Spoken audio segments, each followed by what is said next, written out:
لله نحمده ونستعينه ونستغفره ونؤمن به ونتوكل عليه ونعوذ بالله من شرور أنفسنا ومن سيئات أعمالنا من يهده الله فلا مضل له ومن يضلل فلا هادي له ونشهد أن لا إله إلا الله وحده لا شريك له ونشهد أن سيدنا وشفيعنا ونبينا ومولانا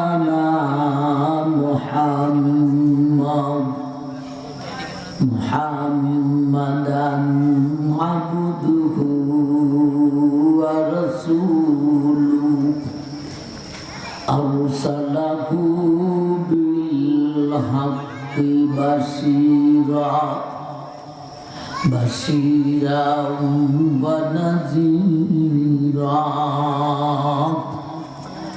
وداعيا إلى الله بإذنه وسراجا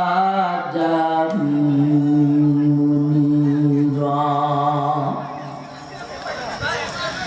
أما بعد فقد قال الله تعالى في كلامه المجيد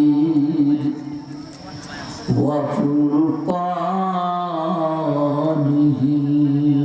الحميد فأعوذ بالله من الشيطان الرجيم بسم الله الرحمن الرحيم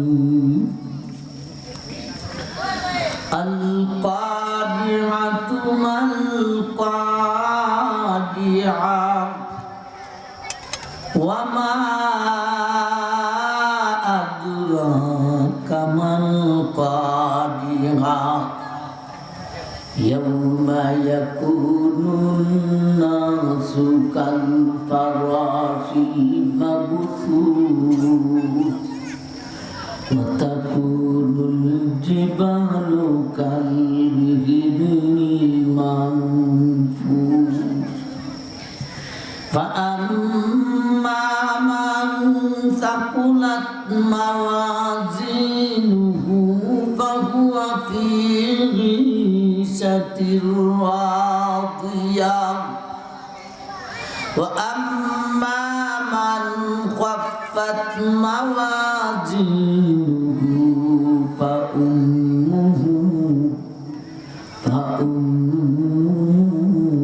هاوية وما أدراك ما هي نار حامية صدق الله مولانا العظيم وصدق رسوله النبي الكريم بارك الله لنا ولكم بالآيات والذكر الحكيم وقال النبي عليه الصلاة والسلام السلام كيف أنعم وصاحب السور قد التقمه وأصغى سمعه وهنى جبهته ينتظر متى يأمر بالنفس قالوا ماذا تأمرنا يا رسول الله قال قولوا حسبنا الله أو كما قال عليه الصلاة والسلام صلى الله على سيدنا ومولانا محمد وعلى آله وأصحابه وسلم صلى الله على سيدنا ومولانا محمد وعلى آله وأصحابه وسلم تسليما كثيرا أما শ্রদ্ধেয় জনাব সভাপতি সাহেব, দিগর উলামায়ে কেরাম, মুরব্বিয়ান আযম, পর্দানিশীন মা ও বোন, উপস্থিত দিন দরদি ভাইগণ, আপনাদের সুদিয়া খোলা তালিমুল কোরআন হাফিজিয়া নুরানিয়া এতিমখানা মাদ্রাসা ও মসজিদের উদ্যোগে দোয়ার মাহফিল। উলামায়ে কেরাম আলোচনা করছেন, আমার পরে আরো উলামায়ে কেরাম আলোচনা করবেন। এখন অধিবেশনে দিনই কিছু আলোচনা রাখার জন্য কর্তৃপক্ষের আবদার। কর্তৃপক্ষ বিষয় নির্ধারণ করে দিয়েছেন কিয়ামতের বিভীষিকা, কিয়ামতের ভয়াবহ অবস্থাটুকুর উপর আলোচনা রাখার জন্য। সে হিসাবেই আমি আমার খুতবাতে 30 নম্বর পারা সূরা কারিয়া তিলাওয়াত করেছি। তারই পাশাপাশি নবীজির একখানা হাদিস পাঠ করেছি। একে সামনে রেখে কিয়ামতের ভয়াবহ অবস্থা, কিয়ামতের বিভীষিকাময়ী অবস্থাটুকু নিয়া কিছু কথা আপনাদের সামনে উপস্থাপন করব ইনশাআল্লাহ। আমার ভাই, কিয়ামত একদিন হবে, এর প্রতি আপনি আমাদের 100% বিশ্বাস আছে না নাই? এই সারা জাহান, আসমান জমিন, চন্দ্র সূর্য, গ্রহ নক্ষত্র, নদী সাগর, পাহাড় পর্বত, সমস্ত কিছু আল্লাহই সৃষ্টি করেছেন। আবার আল্লাহই সমস্ত কিছুকে ধ্বংস করে দিবেন, তারই নাম কিয়ামত। ভাই, সেই কিয়ামত নিয়ে আলোচনা করতাম। কিয়ামত প্রথমত 2 ভাগে বিভক্ত। একটা হলো ছোট কিয়ামত, আরেকটা হলো বড় কিয়ামত। ছোট কিয়ামত বলতে যার সকরা, আল্লাহ রাসূল বলেছেন, মান মাতাত ফাকাদ কামাত কিয়ামাতুহু, যে মরেছে তার কিয়ামত কায়েম হয়েছে। সকরাতটা এতটুকু ভয়াবহ অবস্থা। সেই ছোট কিয়ামতের আলোচনা আজকে করতাম না, বড় কিয়ামতের আলোচনা করার জন্য কর্তৃপক্ষের আবদার। বড় কিয়ামত আবার 2 ভাগে বিভক্ত। একটা হলো বাস্তব, যেদিন এই আকাশ জমিন ভেঙ্গে ধ্বংস হবে, আরেকটা হলো এই বাস্তবের আগে তার লক্ষণ আসবে। লক্ষণের আলোচনাও করতাম না, আমরা বাস্তবের আলোচনা করব। তথাপিও লক্ষণ নিয়ে দুই একটা কথা।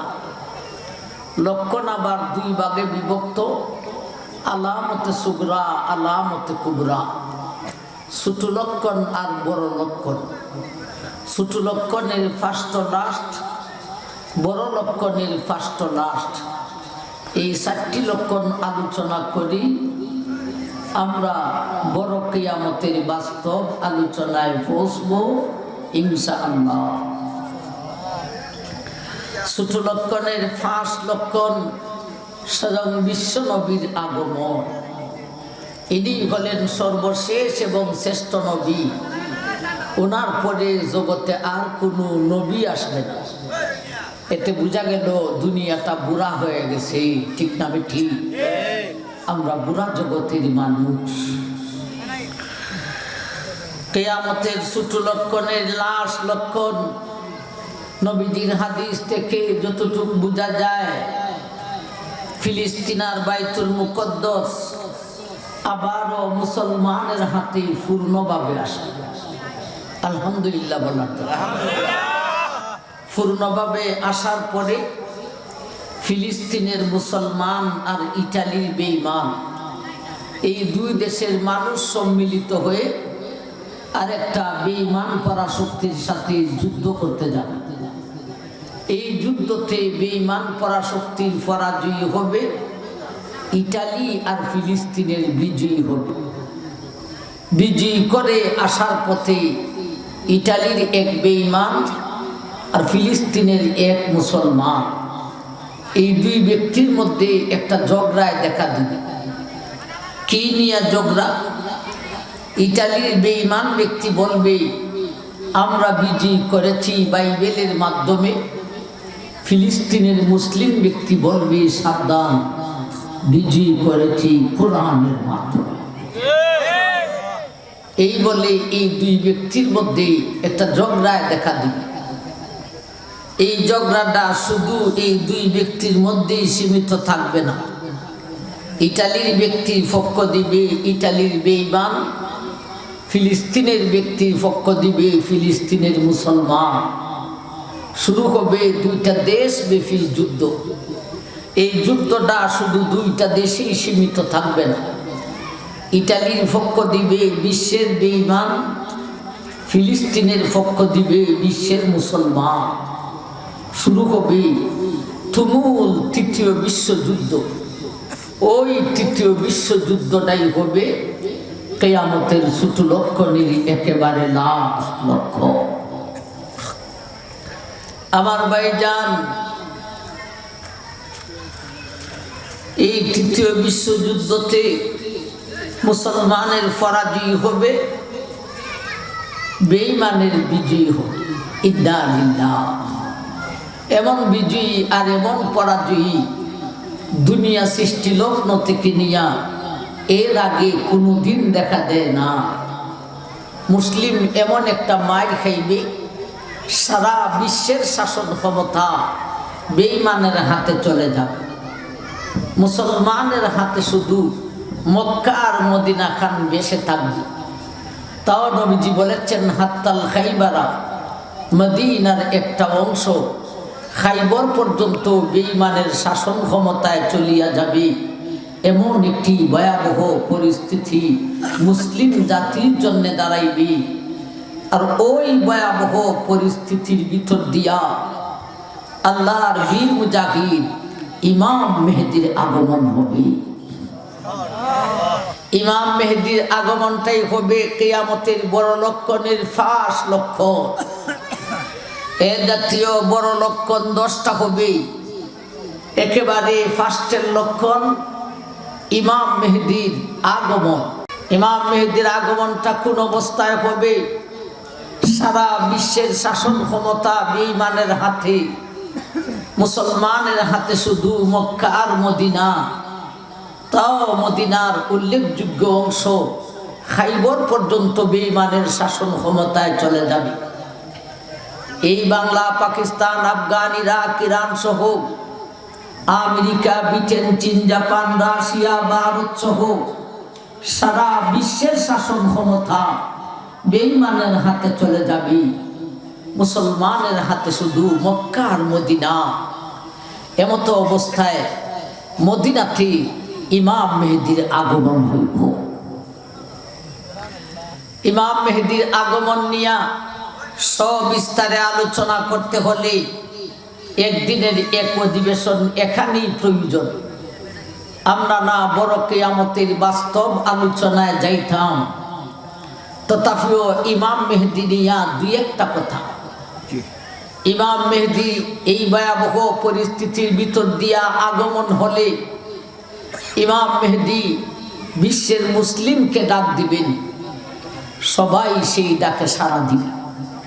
বিশেষ করে সারা বিশ্বের সমস্ত উলামায়ে কেরাম একমত পোষণ করবে। সমস্ত উলামায়ে কেরাম বলবে দল মোদের একটা, নেতা মোদের ইমাম ব্যক্তি।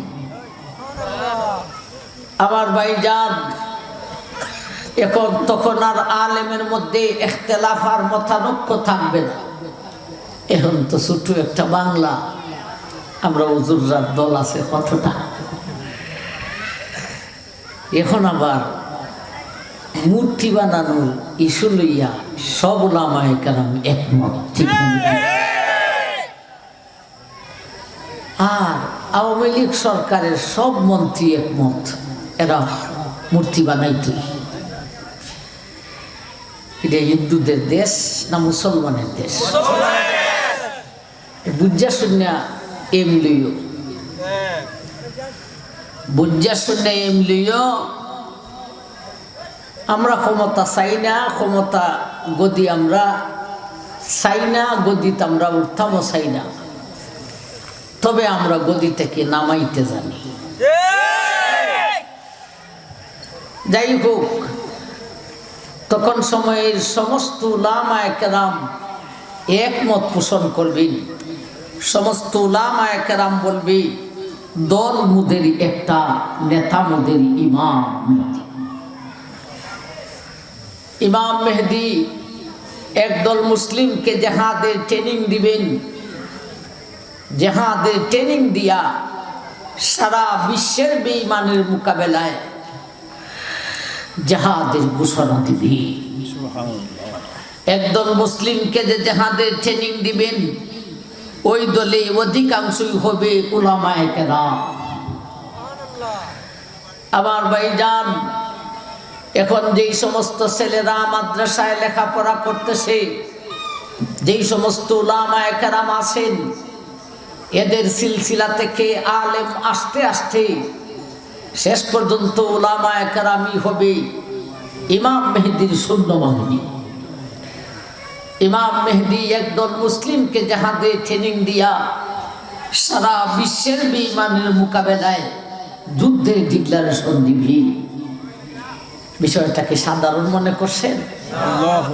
এক আমেরিকার বয়েতে বিশ্বের মুসলমান থর থর করে কম্পমান, অথচ সারাটা বিশ্ব এক পক্ষে, শাসন ক্ষমতা তাদের হাতে, বেঈমানের হাতে। শুধু মক্কা মদিনা মুসলমানের হাতে। এই মদিনাতে ইমাম মেহেদীর আগমন হয়ে তিনি একদল মুসলিমকে জেহাদের ট্রেনিং দিয়া সারা বিশ্বের বেঈমানের মোকাবেলায় জেহাদের ঘোষণা করবে। জেহাদের ঘোষণা করে বিশ্বের বেঈমানের সাথে মাত্র 4 দিন জেহাদ করবে। মাত্র কতদিন? 4 দিন। এই 4 দিনের জেহাদটা অন্তত আমরা সংক্ষেপে শুনে নিই। প্রথম দিন একদল মুজাহিদ নিয়ে মাঠে নামবেন ইমাম। ওই দিন জেহাদ হবে না। ওই দিন ওনার সাথে যেই সমস্ত মুজাহিদ হবে, ওরা বেঈমানের হুঙ্কারে ভয়েতে পলায়ন করবে। আল্লাহ রাসূল বলেছেন, এই সমস্ত পলায়নকারী মুজাহিদের তওবা আল্লাহ জীবনেও কবুল করবে না। আসবে 2 নম্বর দিন। এরপরে ইমামের কাছে যেই সমস্ত মুজাহিদ হবে, এদের মধ্যে পুরা অর্ধেককে নিয়ে মাঠে নামবেন। ওই দিন সকাল থেকে সন্ধ্যা পর্যন্ত বিশ্বের বেঈমানের সাথে জিহাদ করে সন্ধ্যাবেলা ইমাম মেহেদী অল্প কয়েকজন মুজাহিদকে নিয়ে তার তাঁবুতে ফিরবেন। এই দিনেই ওনার সাথে সমস্ত মুজাহিদরা শাহাদত বরণ করে মাঠে লাশ পড়ে রইব। আসবে 3 নম্বর দিন। এরপর ইমামের কাছে যেই সমস্ত মুজাহিদ হবে অবশিষ্ট সবকে নিয়ে মাঠে নামবেন। এই দিনেও দ্বিতীয় দিনের ন্যায় সকাল থেকে সন্ধ্যা পর্যন্ত বিশ্বের বেঈমানের সাথে জিহাদ করে সন্ধ্যাবেলা ইমাম মেহেদী মাত্র অল্প কয়েকজন মুজাহিদকে নিয়ে তার তাঁবুতে ফিরবেন। এই দিনেও ওনার সাথে সমস্ত মুজাহিদরা শাহাদত বরণ করে মাঠে লাশ পড়ে রইব।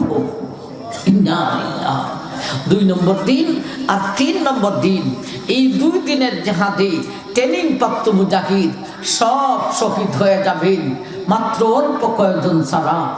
আল্লাহ রাসূল বলেছেন এই 2 দিনে যে সমস্ত মুজাহিদরা শাহাদত বরণ করবে কাল কিয়ামতের দিন হাসরের মাঠে আল্লাহর কাছে এদের মর্যাদা বদর ও উহুদের শহীদানের সমান মর্যাদা দেওয়া হবে। আসলে 4 নম্বর দিন, আর তো ট্রেনিং প্রাপ্ত মুজাহিদ নেই, মাত্র অল্প কয়েকজন ছাড়া। কিন্তু আল্লাহর বীর মুজাহিদ ইমাম মেহেদী এত শক্তিশালী ইমানি পাওয়ারওয়ালা ব্যক্তি, এই অল্প কয়েকজন মুজাহিদকে ভিত্তি করে সারা বিশ্বের বেঈমানের মোকাবেলায় 4 নম্বর দিনে জিহাদকে অব্যাহত রাখার স্বার্থে আবার সকালবেলা 4 নম্বর দিন সকালবেলা জিহাদের ডাক দিবে। ওই দিন 4 নম্বর দিন সকালবেলা ইমাম মেহেদী বিশ্বের মুসলিম জনসাধারণকে ডাকবেন। এ মুসলিম জনসাধারণ, তোমাদের জিহাদের ট্রেনিং নেই, জিহাদের অস্ত্র নেই, যাকে সেইগুলির কোনো প্রয়োজন নেই। তোমাদের ঘরে যেই অস্ত্র আছে লাঠি সোঁটা তা নিয়ে তোমরা মাঠে নামো। সেই দিন ইমামের ডাকে বিশ্বের মুসলিম জনসাধারণ এদের ঘরে অস্ত্র নিয়ে মাঠে নামবে। ওই দিন সকাল থেকে আসর পর্যন্ত বিশ্বের বেঈমানের সাথে জিহাদ করার পরে আসর আর মাগরিবের মাঝামাঝি অবস্থায় কি হবে আল্লাহ রাসূল ভবিষ্যৎবাণী বলে গেছেন এই রকম। فَإِذَا كَانَ يَوْمُ الرَّابِعِ نَهَضَ إِلَيْهِمْ بَقِيَّةُ أَهْلِ الْإِسْلَامِ فَيَجْعَلُ اللَّهُ الدَّبَرَةَ عَلَيْهِ। ও দুনিয়ার মানুষ, ওই 4 নম্বর দিনে আমার ইমাম মেহেদী অল্প কয়েকজন মুজাহিদকে নিয়ে মাঠে নামবেন। ওই দিন বিশ্বের মুসলিম জনসাধারণকে ডাকবেন রে, এরাও তাদের ঘরের অস্ত্র নিয়ে মাঠে নামব।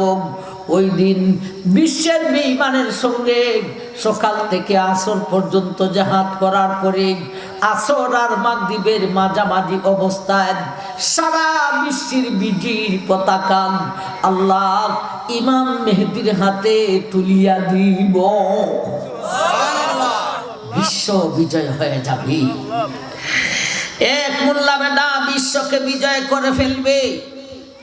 ওই দিন আমেরিকায় মুসলমান বাহিনী বিজয়ীর পতাকা উড়াবে, রাশিয়ায় মুসলমান বাহিনী বিজয়ীর পতাকা উড়াবে, ইংল্যান্ডে মুসলমান বাহিনী বিজয়ীর পতাকা উড়াবে, ভারতে মুসলমান বাহিনী বিজয়ীর পতাকা উড়াবে। এক কথায় সারা বিশ্বের আনাচে কানাচে মুসলিম বাহিনী বিজয়ীর পতাকা উড়াবে। এক মোল্লা বেটা বিশ্বকে বিজয় করে ফেলবে। ওই দিন বুঝে আসবে মোল্লাজি ক্যা সিজ হ্যাঁ। ওই দিন বুঝে আসবে আলেমের ভিতরে ইমানের পাওয়ার কত। আমার ভাই, সেই ইমাম মেহেদীর আগমনটাই হলো কিয়ামতের বড় লক্ষণের একেবারে ফার্স্ট লক্ষণ। এ জাতীয় বড় লক্ষণ 10টা হবে। একেবারে লাস্টের লক্ষণ পৃথিবীর দক্ষিণ অঞ্চল থেকে একটা অগ্নিশিখা বাহির হবে।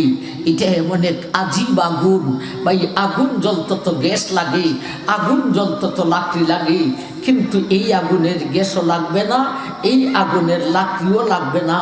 আগুন নিজে নিজে জ্বলতে থাকবে, শুধু জ্বলবে না, আগুন দৌড়তে থাকবে।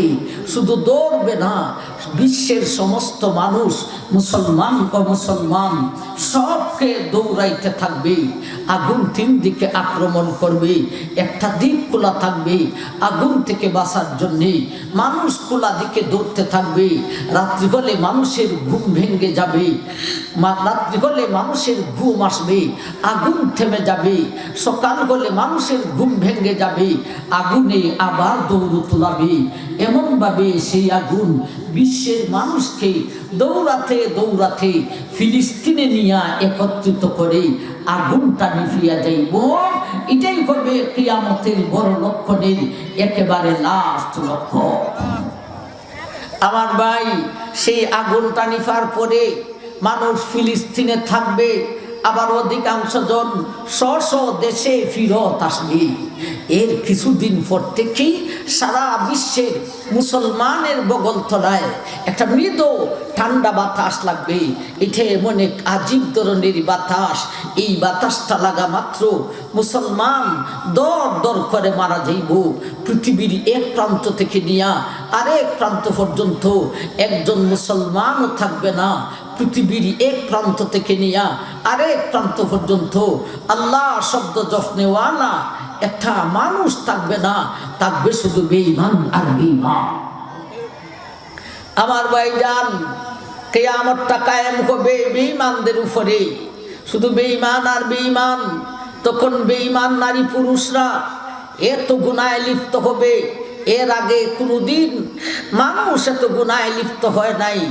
এখন যেইভাবে গরু, ছাগল, হাঁস, মুরগি, কুত্তা কুত্তি রাস্তায় ঘাটে মাঠে লাইমা সরাসরি মানুষের সামনে তাদের যৌন মিটাইতে থাকে, তেমনভাবে তখনকার বেঈমান নারী পুরুষরা রাস্তায় ঘাটে মাঠে লাইমা সরাসরি মানুষের সামনে তাদের যৌন মিটাইতে থাকবে। মানুষ তখন এত বড় ধনী হবে, দুনিয়া সৃষ্টি লগ্ন থেকে নিয়া এর আগে মানুষ কোনো সময় এত বড় ধনী হয় নাই। বিজ্ঞান তখন এত উঠতে যাবে, দুনিয়া সৃষ্টি লগ্ন থেকে নিয়া এর আগে বিজ্ঞান কোনো সময় এত উঠতে যায় নাই। এখনের বিজ্ঞানের মোবাইল কানে লাগাইতে হয়, নবীজির হাদিসে আসছে তখনের বিজ্ঞানের মোবাইল কানে লাগাইবে দূরের কথা, মানুষের জুতার ফিতার ভিতরে এক জাতীয় মোবাইল ফিট করা থাকবে। এখনের বিজ্ঞানের টিভির জন্যে বক্স অ্যান্টিনা লাগে, নবীজির হাদিসে আছে তখনের বিজ্ঞানের টিভির জন্যে বক্স অ্যান্টিনা লাগবে দূরের কথা, মানুষের উরাতের চামড়ার মধ্যে এক জাতীয় টিভি ফিট করা থাকবে। তখন এর পরাশক্তি হবে, নবীজির ভাষায় বলেছেন জু সুয়াইকা, এর তৌজি হলো আফ্রিকা। পৃথিবীর একেবারে লাস্টের পরাশক্তি হবে আফ্রিকার বেঈমানদের হাতে। মৌলবী এতটুকু বলতে জানে, কোনো বৈজ্ঞানিক বলতে পারবে পৃথিবীর লাস্টে পরাশক্তি কোথায় যাবে? আমার ভাই, পরাশক্তি আমেরিকায় আছে, এরপরে কোথায় যাবে? এরপরে কোথায় যাবে? আমার ভাই জান, তাও আমরা কিছুটা বলতে পারবো। আমার ভাই জান, থাকবে না বিশ্বজুড়ে একজন মুসলমান, থাকবে শুধু বেঈমান আর বেঈমান। মানুষ খুব গুনাহে লিপ্ত হবে, মানুষ খুব বড় ধনী হবে, বিজ্ঞান বহু উঠতে যাবে, পরাশক্তি আফ্রিকায় যাবে। এমন একটি পরিস্থিতির ভিতর দিয়ে আল্লাহ ইসরাফিলকে আদেশ করে দিবেন, ও ইসরাফিল, তুমি তোমার সিংহায় ফু মারিয়া দাও। একবার বলুন সুবহানাল্লাহ। আমরা আমাদের মূল আলোচনায় আসলাম। ইসরাফিলের সিংহার ফুতে কি বাস্তব কিয়ামতের সূচনা হবে। ভাই, ইসরাফিল যে সিংহায় ফু দিবে, তার সিংহাটা কত বড় হবে? এটা কি ছাগলের সিং, না গাভীর সিং, না মহিষের সিং? আপনারা কি বলেন? এক সমাজে এক বন্ডাজির কথা শুনেছিলাম, মাথায় এক লাল নেকড়া, কোমরে এক নীল নেকড়া, এক হাতে বালতি আরেক হাতে মহিষের শিং।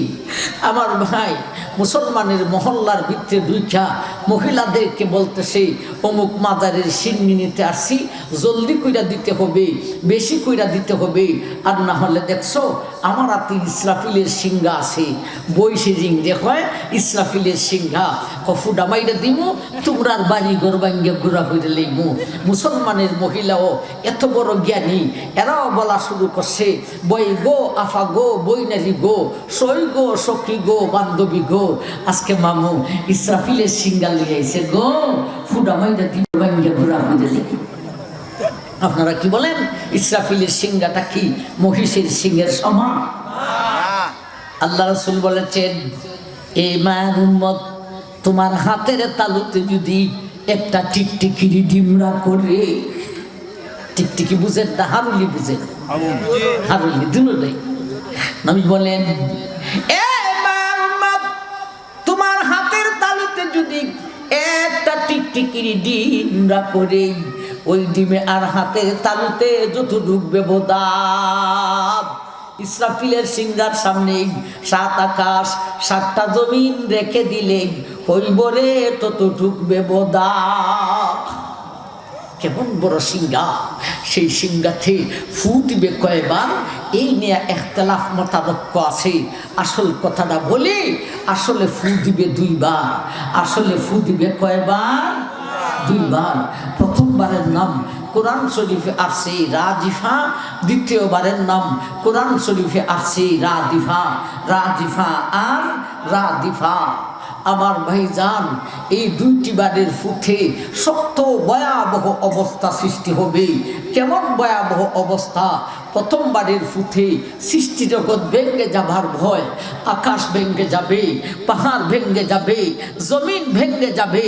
ও ভাই, ভয় লাগবে না লাগবে না? শাস্তাগঞ্জের জমিনের শতকের মূল্য কত হয়েছে? এই জমিনে ফাউন্ডেশন দিয়ে বিল্ডিং করতে পারলে কত টাকা ভাড়া মিলে? এই জমিন পর্যন্ত ভেঙে চুরমার হয়ে যাবে। ভয় লাগবে না লাগবে না?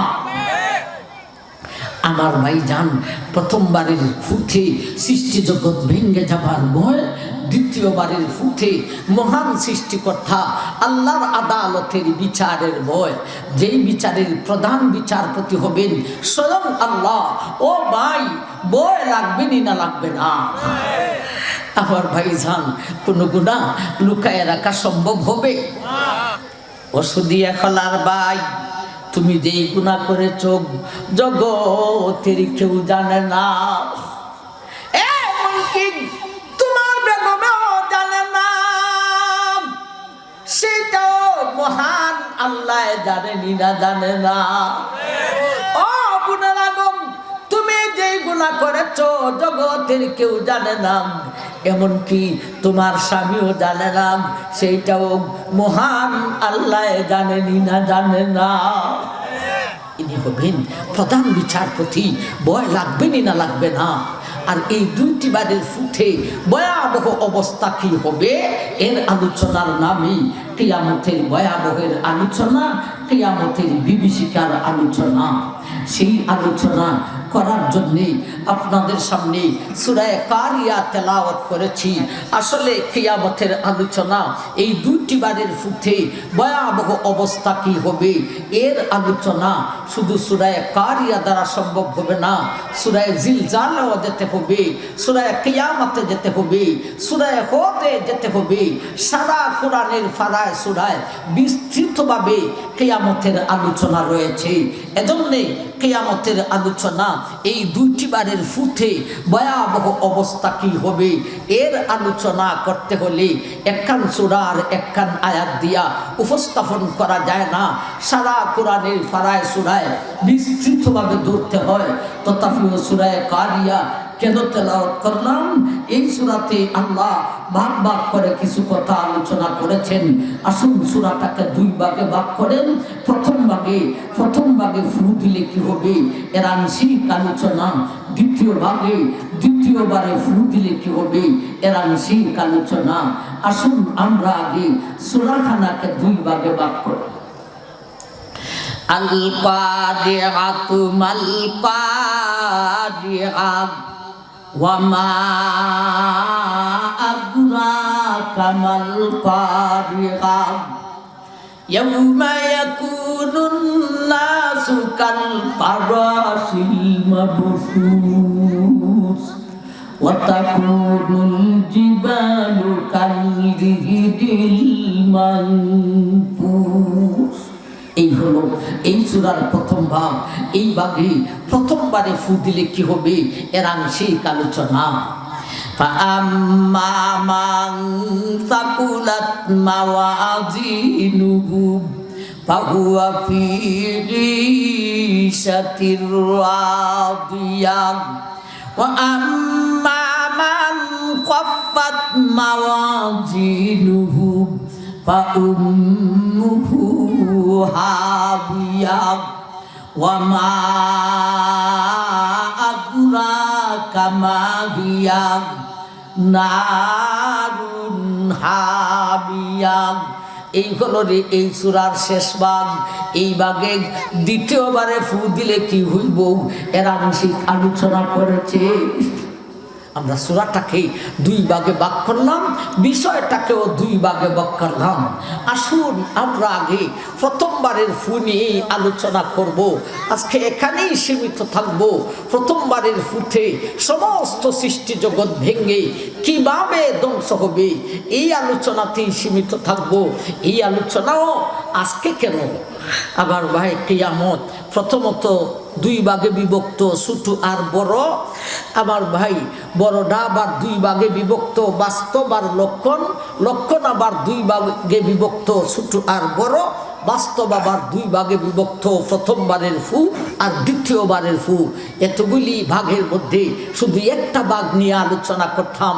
প্রথমবারের ফুতে সৃষ্টি জগৎ ভেঙে কিভাবে ধ্বংস হবে এই আলোচনা করতে হলেও আজকে কেন আমার সারাটা জীবন কেন আমি কেন জগৎবাসী সমস্ত উলামায়ে কেরাম আজীবন পর্যন্ত আলোচনা করলেও শেষ করতে পারবে না।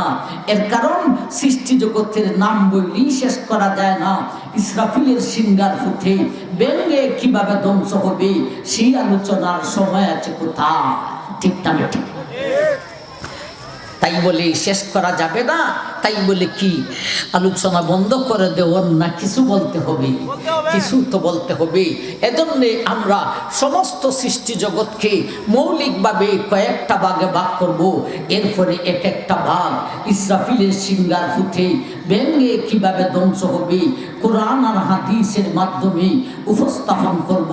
ফার্স্টে আলোচনা করব আমাদের মাথার উপরে আকাশের নিচে সৌরজগৎ, চন্দ্র, সূর্য, গ্রহ, নক্ষত্র কিভাবে ধ্বংস হবে। এরপরে আলোচনা করব সমস্ত প্রাণী, মানুষ, জিন, ফিরিস্তা, পাখিকুল, অন্যান্য প্রাণী, হাঁস, মুরগি কিভাবে ধ্বংস হবে। এরপরে আলোচনা করব সমস্ত পানি, নদী, সাগরগুলি, সুরমা, কুশিয়ারা, মেঘনা, যমুনা, পদ্ম নদী, সঙ্গ নদী, কপোতাক্ষ নদী, বুড়িগঙ্গা নদী, তিতাস নদী, ব্রহ্মপুত্র নদী, আটলান্টিক মহাসাগর, আরব সাগর, ভারত সাগর, বঙ্গোপসাগর, ফেনাং সাগর, তিব্রিস্তানের তিবিরিয়া উপসাগর, এক কথায় সমস্ত নদী সাগরগুলি কিভাবে ধ্বংস হবে। এরপরে আলোচনায় আসবে বিশাল সাতটা জমিন কিভাবে ধ্বংস হবে।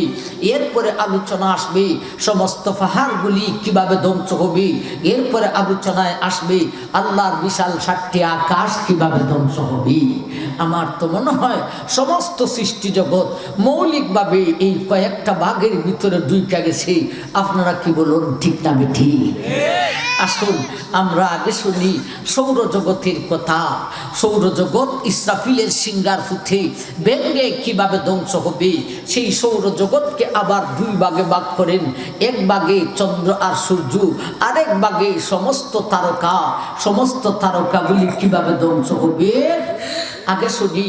আল্লাহ আরেক কান আয়াতে আলোচনা করেছেন, ইজা শামসু কুবিরাত ওয়া ইজান নুজুমুন কাদারা। ও দুনিয়ার মানুষ, আমার ইসরাফিলের সিংহার বিকট আওয়াজে সমস্ত তারকাগুলি আলোহীন হইয়া যাইব। আলোহীন হইয়া সমস্ত তারকাগুলি ভেঙ্গে জোড়া জোড়া হইব। জোড়া জোড়া হইয়া কিছুটি উড়িয়া উপরের দিকে যাইব, আর কিছুটি নিচে সাগরের মধ্যে পতিত হইব। তারকাগুলি থাকবে না শেষ হয়ে যাবে? শেষ হয়ে যাবে। বর্তমান পরাশক্তির কাছে এমন কোনো অস্ত্র আছে, একটা অস্ত্র মাইরা দিলে একটা তারকা ভেঙে নিতে পারবো?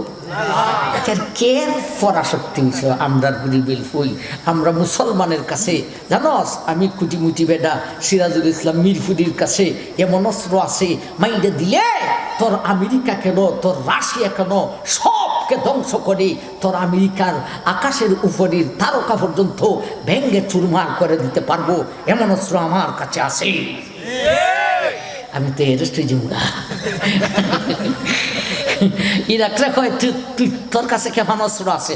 না না না না, আমার কাছে নাই। ওনা আছে, ওনা নাই, ওনা আছে, আমি তালাশ করে দেখুন লাগবো, তালাশ করে দেখুন লাগবো, হইয়া ওই সাথে তুই গেলিছি, ঠিক না বেটি?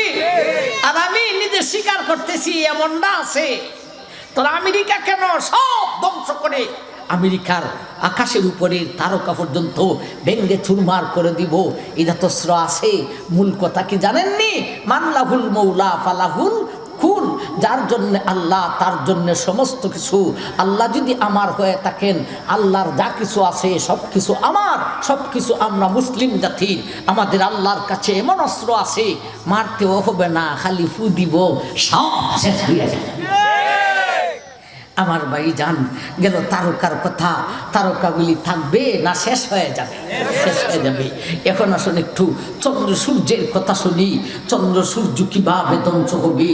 বিশাল চন্দ্র আর বিশাল সূর্য। বিশাল বলতে কত বড়? কোনো বৈজ্ঞানিকে বলেছেন সূর্য হলো পৃথিবী থেকেই 7 ডাবল, কোনো বৈজ্ঞানিকে বলেছেন সূর্য হলো পৃথিবী থেকেই 14 ডাবল। 7 ডাবল আর 14 ডাবল। আমি কই মানুষের গ্যাস্ট্রিক কয় ফেডো, বৈজ্ঞানিকের গ্যাস্ট্রিক দি মাথা, হল্লাদ দি তোর গ্যাস্ট্রিক ভি। সূর্য পৃথিবী থেকে কত ডাবল তুমি মাইফা দেখছিলাই নেই? আজও পর্যন্ত পৃথিবীর সঠিক আয়তন বলতে পারে নাই, বিশেষ করে গভীরতা তো মুঠো বলতে পারে নাই। ও গ্যাস্ট্রিক মার্কা বৈজ্ঞানিক, সত্যি যদি বাহাদুর হয়ে থাকো, একটা ফিতালো আগে জমিনটারে একটা মাপ দে, এরপরে সূর্য তো উঠে আরেকটা মাপ দিবে, এরপরে বলবে সূর্য পৃথিবী থেকে কতটা বল। আমার ভাই, অতীতকালেও সূর্যের সুযোগ ছিল না ছিল না? অতীতকালেও সূর্যের সুযোগ ছিল।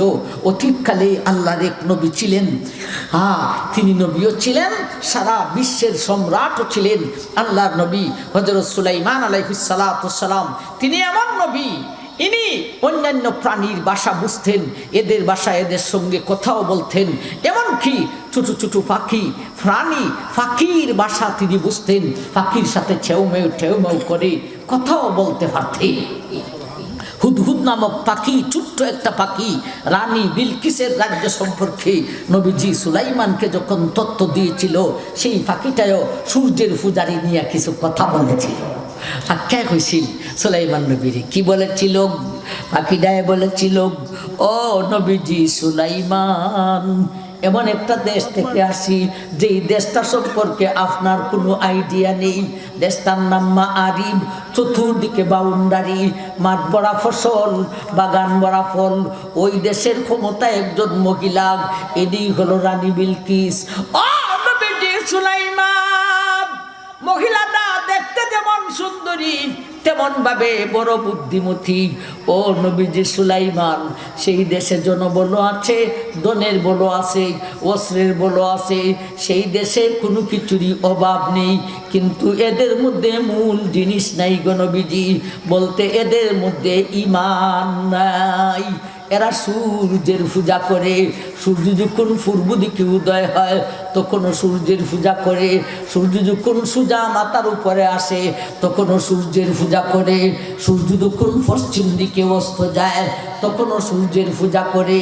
আমার ভাই বলুন, সেই আদিকালেও সূর্যের সুযোগ ছিল না ছিল না? পূজারীদেরকে দেখানোর জন্যে আল্লাহ চন্দ্র সূর্যকে ভেঙ্গে দুজকে দিবেন। পূজারীদেরকে কি দেখাইবেন? এ পূজারীরা, তোমরা যাকে প্রভু মনে করে উপাসনা করো, তোমার জানা মতে প্রভু জ্বালা, ওরে যদি টুকরা কইরা দেলাইলাম দুজকে, এই জালিমের জালিম তুই যাইতে কোন বেহেশতে। এরপরও প্রশ্নটা বাকি থাইকা যায়, হুজুর পূজারীদেরকে দুজকে দিবে আল্লাহ, ভালো কথা, কিন্তু পূজারীদেরকে দেখানোর জন্যে নিষ্পাপ চন্দ্র সূর্যকে দুজকে দিবে, এটা কেমন ইনসাফ বিচার হইল? চন্দ্র সূর্যের কি কষ্ট হইতো না? এ প্রশ্নের উত্তর দিয়েছেন এমনভাবে, পৃথিবীর মানব, আমি আল্লাহ তোমাদেরকে সৃষ্টি করতে গিয়া মাটির অংশ বেশি দিয়া সৃষ্টি করেছি। মাটির মানুষ, মাটিতে থাকতে পারো, তোমার কোনো কষ্ট হয় না। তেমনিভাবে পানির মাছকে পানির অংশ বেশি দিয়া সৃষ্টি করেছি, ওরা সারাক্ষণ পানিতে বিচরণ করে, এদের কোনো কষ্ট হয় না। এমনিভাবে চন্দ্র সূর্যকে সৃষ্টি করতে গিয়া এমনভাবে সৃষ্টি করেছি রে, চন্দ্র সূর্যকে ভেঙ্গে যদিও দুজকে দেওয়া হইব, চন্দ্র সূর্যের ইঞ্চি পরিমাণও কষ্ট হইবে না। আমার ভাই, এটা হলো আল্লাহর কুদরতি লীলা। এতক্ষণে ইসরাফিলের সিঙ্গার ফুটে সৃষ্টি জগৎ ভেঙ্গে কিভাবে ধ্বংস হবে, এক জাতীয় সৃষ্টি জগতের কথা বললাম, শুধু সৌরজগতের কথা। সিঙ্গার ফুটে সৌরজগৎ ভেঙ্গে কিভাবে ধ্বংস হবে। আমার ভাই, তারকাগুলি ভেঙ্গে জোড়া জোড়া হইয়া কিছুটা উপরে আর কিছুটি নিচে, আর চন্দ্র সূর্য দুই টুকরা, দুইটাকে 60 টুকরা করে 4টা টুকরাকে দুজকে দেওয়া হইব। আসুন আরেক জাতীয় সৃষ্টি জগতের কথা শুনি, এরপরেই শেষ করে দিতে হবে। আরেক জাতীয় সৃষ্টি জগতের কথা শুনি, প্রাণীদের কথা শুনি, মানুষ, জিন, ফিরিস্তা, ফাকিকুল, অন্যান্য প্রাণী কি হবে সিঙ্গার ফুটে? তখন তো বিশ্বের মুখে আল্লাহ জফনেওয়ালা একটা মানুষ থাকবে না, একজন মুসলমানও থাকবে না, থাকবে শুধু বেঈমান আর বেঈমান। বেঈমানটির অবস্থা কি হবে? প্রাণী জগতের অবস্থা কি হবে? আল্লাহ নিজে আজকের সূরা কারিয়ার আয়াতে আলোচনা করেছেন। আল কারিআতু মাল কারিআ ওয়া মা আদরাকা মাল কারিআ ইয়াউমা ইয়াকুনুন নাসু কাল ফারাশিল মাবসুস। আল্লাহ বলেন, ও দুনিয়ার মানুষ, আমার ইসরাফিল যখন সিংহায় ফু দিবে, তখন বিশ্বের বুকে শুধু বেঈমান আর বেঈমান, একজন মুসলমানও থাকবে না। দুনিয়ার মানুষ, ওই বিকট আওয়াজ যত সময় যাইবেন তত বিকট থেকে বিকট হইতে থাকিব। এই বিকট আওয়াজে এদের কানে লাগা মাত্র আল্লাহ বলেন, কাল ফারাশিল মাবসুস, এরা দিশেহারা পাখির ন্যায় দিশা হারাইব। বিজ্ঞান বহু উঠতে যাবে, মানুষ খুব বড় ধনী হবে। এর আগে কোনো সময় অত বড় ধনী হয় নাই, এর আগে কোনো সময় বিজ্ঞান এত উঠতে যায় নাই, কিন্তু ধনে বিজ্ঞানে ধুইরা রাখতে পারত না। আমার ভাইজান, ধনে বিজ্ঞানে কাজ হবে না। দিশাহারা পাখির ন্যায় বৈজ্ঞানিকের বাচ্চা, বেঈমানের বাচ্চা দিশাহারা পাখির ন্যায় দিশাহারাইব। দিশাহারা পাখি কি ঝড় তুফান হইলে, শেষ হইলে বাড়ি থেকে বের হইয়া এইরকম দেখা যায় একটা পাখি তুফানের আঘাতে, আমার ভাইজান, গাছের ডালও বসছে যে বসতে পারে না। কম্পমান পাখির দুই অবস্থা, একটা হলো বসা আর একটা হলো উড়া দিয়া যাওয়া।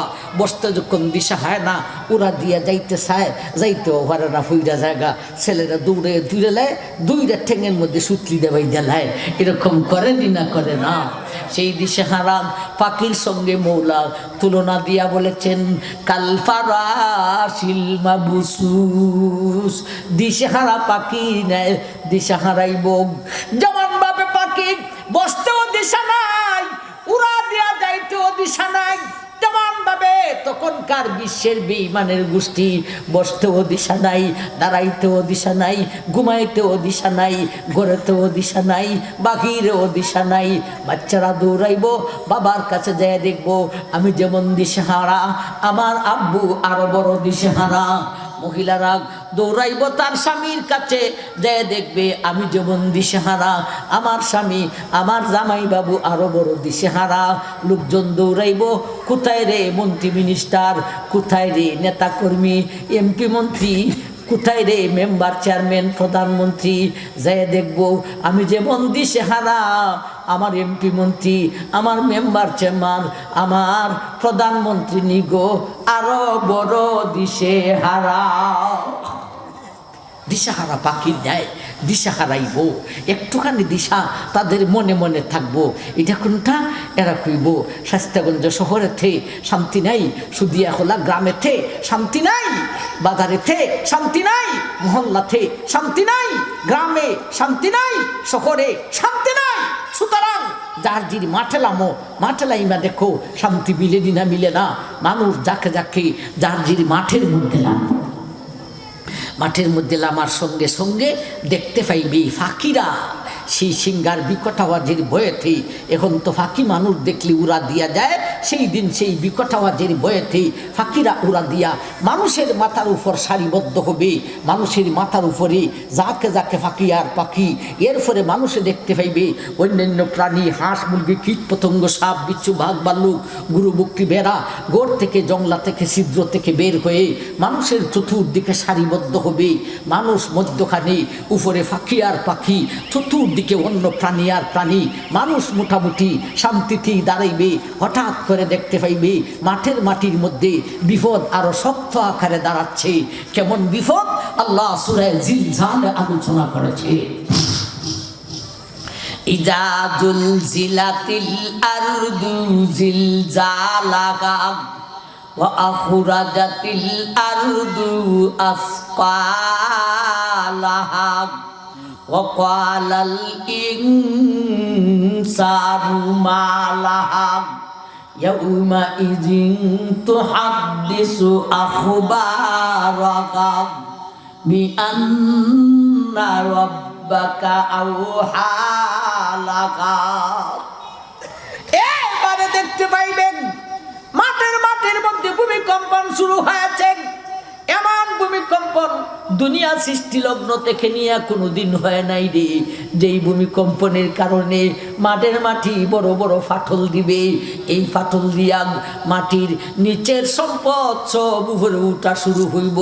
আল্লাহ বলেন সেই দিন মানুষ মাঠের মাটির সঙ্গে কথা বলিব। মাঠের মাটি মানুষের বাসায় মানুষের সঙ্গে কথা বলিব। কি কথা বলা বলি হবে রে?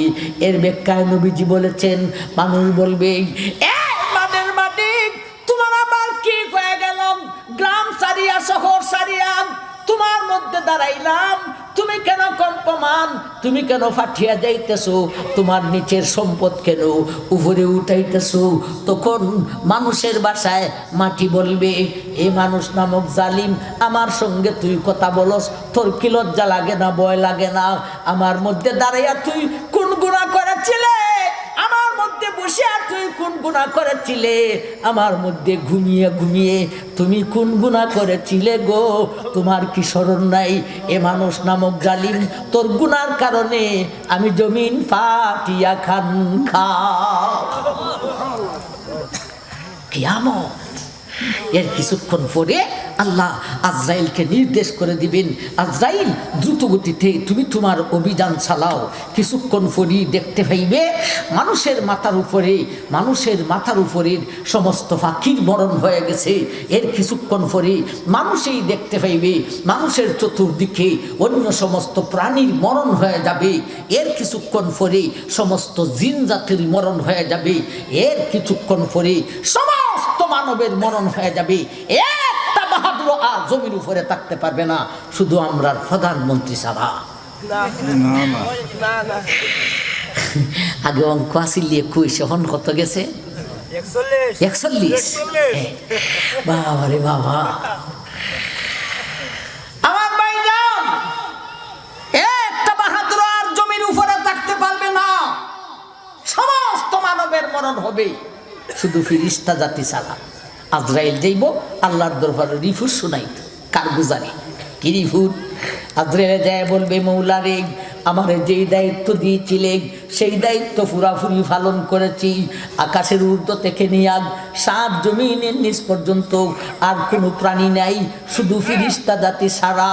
আল্লাহ বলবেন, এ আজরাইল, এবারে তোমার প্রতি নির্দেশ, তুমি সহ 4 দল বড় ফিরিস্তা ইসরাফিল, মিকাইল, জিব্রাইল আর তুমি আজরাইল ছাড়া সমস্ত ফিরিস্তাদের জান বাকির করে আসরে আমার ভাই আল্লাহর আদেশে আজরাইল সমস্ত ফিরিস্তাদের জান বাকির করব। 4 জনকে বিটি রেখে সব ফিরিস্তার জান বাকির করে আল্লাহর দরবার হাজিরা দিয়ে বলবে, মৌলারে এইবারে আমি সহ 4 জন বড় ফিরিস্তা ছাড়া জগতে আর কোনো ফিরিস্তাও নেই। আল্লাহ বলবেন, আজরাইল এইবারে তোমার প্রতি নির্দেশ, তুমি ছাড়া বাকি 3 জন ফিরিস্তা ইসরাফিল, মিকাইল, জিব্রাইলেরও জান বাকির করে আসরে আমার ভাই আল্লাহর আদেশে আজরাইল এই 3 জনেরও জান বাকির করে আল্লাহর দরবার হাজিরা দিয়ে বলবে, মৌলারে এইবারে তুমি আল্লাহ আর আমি আজরাইল ছাড়া জগতে আর কিছুই না, তুমি আল্লাহ আর আমি আজরাইল। আল্লাহ বলবেন, আজরাইল এখন তোমার পালা এসে গেছে, মৌতের ডাইরেক্টর, তোমারও মরতে হইব। সবার জন্য তুমি আজরাইল ছিলেন, এবারে তুমি আজরাইলের জন্য কে আজরাইল বলবো জাননি রে, আমি আল্লাহ একটা আদেশ করে দিব, আমার আদেশটাই তোমার জন্য আজরাইল বনিয়া যাইব। এই বলতে বলতেই আল্লাহ আদেশ করে দিবেন, মুত ইয়া মালাকাল মউত, এ মালাকুল মউত আজরাইল তুমি মরে যাও। আল্লাহর আদেশের সঙ্গে সঙ্গে আজরাইলেরও মরণ হইয়া যাইব। আমার ভাই স্বয়ং আজরাইল পর্যন্ত শেষ, আর কে রইল? মৌতের ডাইরেক্টর আজরাইল পর্যন্ত মরণ হয়ে যাবে।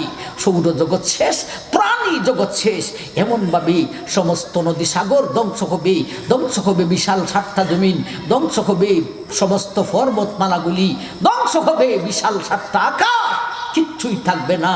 আর না আমার ভাই, আসলে কিয়ামতের আলোচনার মূল উদ্দেশ্য হলো অন্তরে ভয় পাওয়া। ভয় পাইলে ওই গুনাহ ছাড়তে পারে, ইবাদত করতে পারে। আল্লাহ আজকের আলোচনাকে ভিত্তি করে আমাদের অন্তরে ভয় সৃষ্টি করে দাও, আমরা যেন ভয় পাইয়া গুনাহ ছাড়তে পারি, ইবাদত করতে পারি।